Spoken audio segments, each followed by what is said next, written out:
everyone! Finally, my most requested video from my followers is to talk about my plants.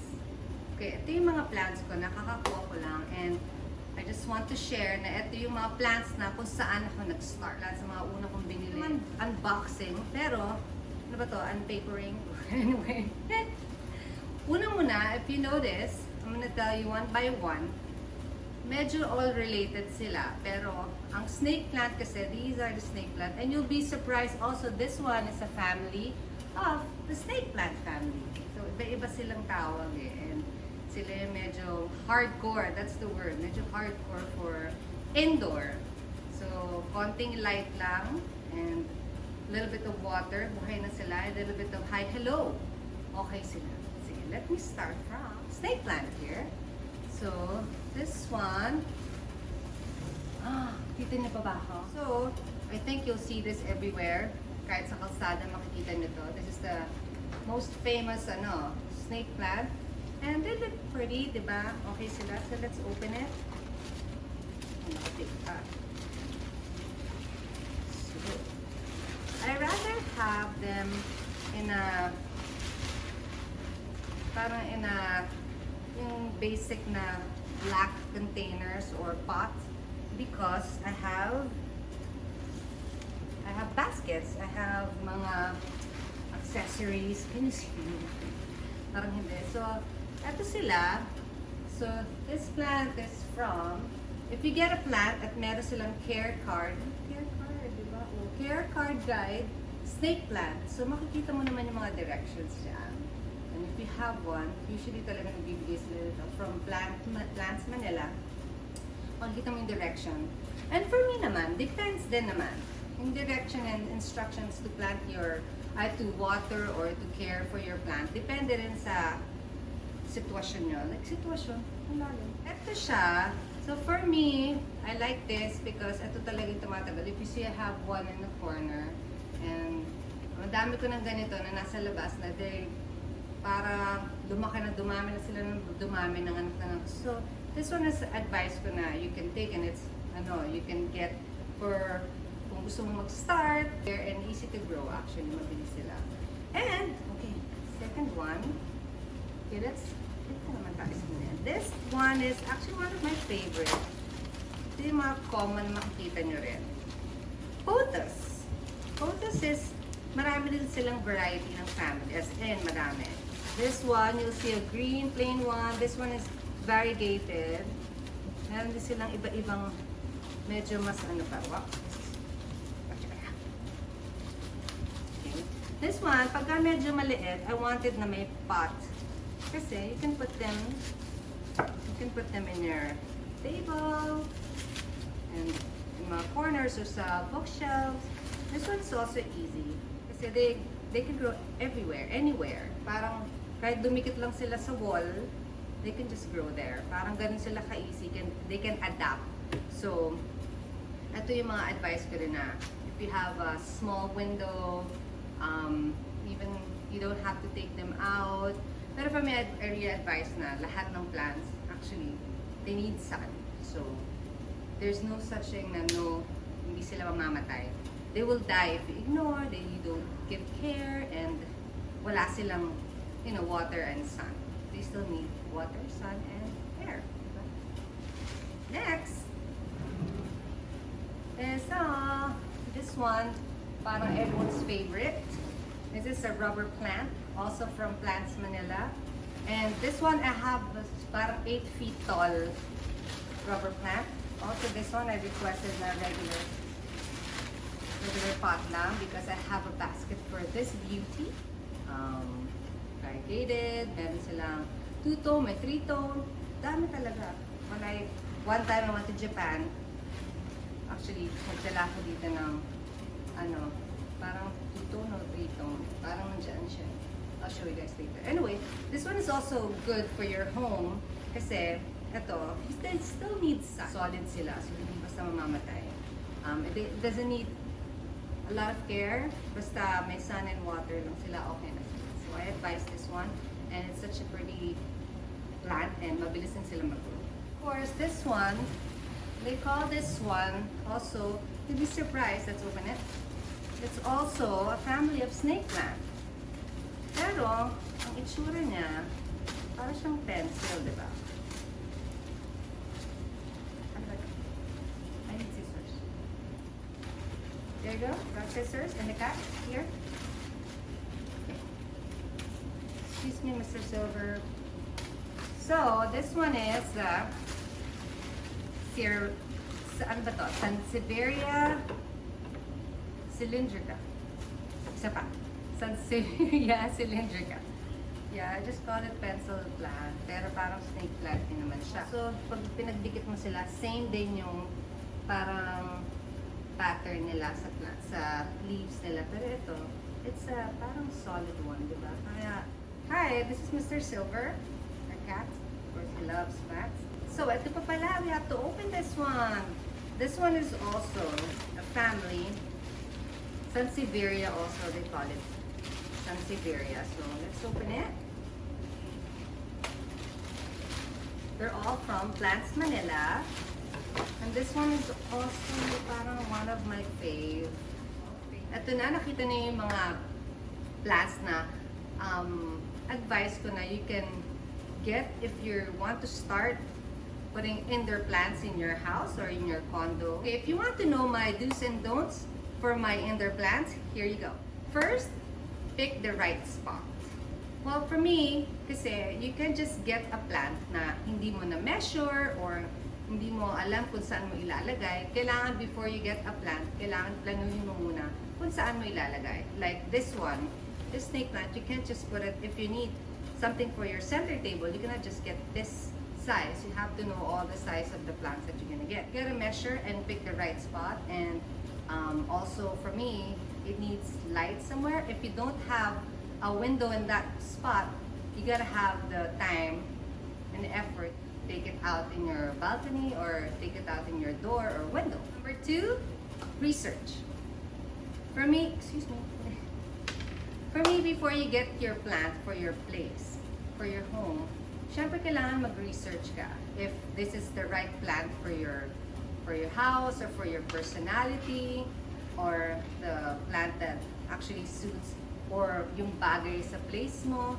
Hindi ka naman makakuha ng isang yucca plant na isang malaking tree na hindi pala siya bagay sa place mo. It's too big or too small. Snake plants pwede kasi it needs less care. So, kasi masyado akong busy. So, kailangan din research mo yung ano din yung saan siya, kailangan ba direct sun, yan. Kasi may mga plants na hindi talaga pwede pang indoor. May mga plants na maganda lang, pero maganda siya, pero hindi, after a week, pag binili mo na siya o kinuha mo siya, it will just die kasi wala siya sa direct sun or kailangan na talaga direct sun. May mga ganong plants and meron ding plants sa pag direct sun, pwedeng mamatay o masunog yung leaves niya. So, you need to research of the plants that you like and yung plants na talagang babagay sa bahay. Number 3, start small. You don't want to be overwhelming. Like me, I started with 4 plants. Kapag masyado kang madaming binili, baka magulat ka sa caring and the time, the effort na ibibigay mo sa kanila. If you can just get 1 to 3, pwede. Ito yung plant na alam mong, okay, I'm a beginner and this is the plant na kaya ko and I think na maaalagaan ko. Don't just buy a plant na, maganda siya, ganyan-ganyan, pero talagang deep inside you, you don't know kung maaalagaan mo siya or may time ka ba. So, you can start from a small one and let's see kung ano yung feelings mo sa pag-aalaga ng plant. Kasi yung iba, right away, pag bili nila ng sobrang dami, na-overwhelmed, then namamatay lang yung plants and then later on, they're like, na-disappoint ka lang. Number 4, pick the right potting soil. Kasi, alam nyo ba na iba ang garden soil at iba ang potting soil. Kasi ang potting soil, it meaning the soil na pwede mong ilagay sa pot. So, ito yung potting soil na may extra nutrients siya na pwede sa plants mo pag nilagay mo siya sa indoor. Kasi ang indoor plants needs more nutrients kasi hindi katulad ng mga garden plants. May araw sila, may ulan, may open air. So, yung care nila nandiyan na. So, for indoor plants, they need a mixed potting soil para mabigyan sila ng extra care. Number 5, be patient. Mga plants talaga, kailangan maging patient ka. Hindi yung mag-expect ka agad ng kailangan tumubo siya, mag-flower siya. Will love you back kapag tama yung pag-aalaga mo sa kanya. My don'ts. Number 1, don't overcare. Don't overcare. Huwag naman masyadong yung, we need to water the plants like every week or every 2 weeks or every day.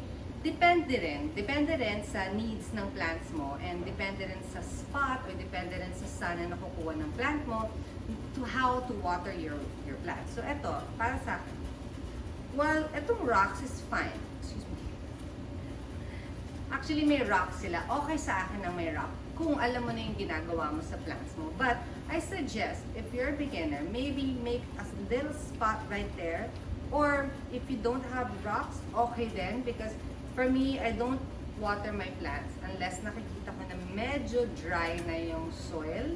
Kasi pag may rock siya, syempre hindi mo makikita kung dry na siya. You'll just guess kung, once a week ba? Para sa akin, more like I touch the soil or I look at the soil. Well, sa akin ngayon may rocks kasi I've been planting and caring for plants for how many years. So I know how to do it. Pero kung beginner ka, maybe make a little spot or just take out the rocks. Number 2, don't over-decorate. Like what I said sa number 1, itong rocks is good too. If you want to decorate it, and then, but just make sure that you know how to touch or you can see it or you have the patience to dig in like, sige, dry na pala siya. And then, pwede rin naman, if you don't have rocks, you can also put the coconut husk para mas madali din siyang buksan if you want to see kung dry or wet na yung soil, and then it's time to water. Number 3, don't water at night. Why don't water at night? Kasi once you water a plant at night, indoor plants, it might create fungus. So, ito yung the whole night, wala siyang heat or wala siyang araw na actually mag-absorb ng water. Whole night, isipin mo na mabababad lang siya sa water. So, better talagang advice na sa umaga or at least lunchtime ka mag-water. Number 4, don't get discouraged. Ito lang, syempre, hindi naman lahat ng plants are perfect. Hindi ka rin perfect. Ako din, marami din.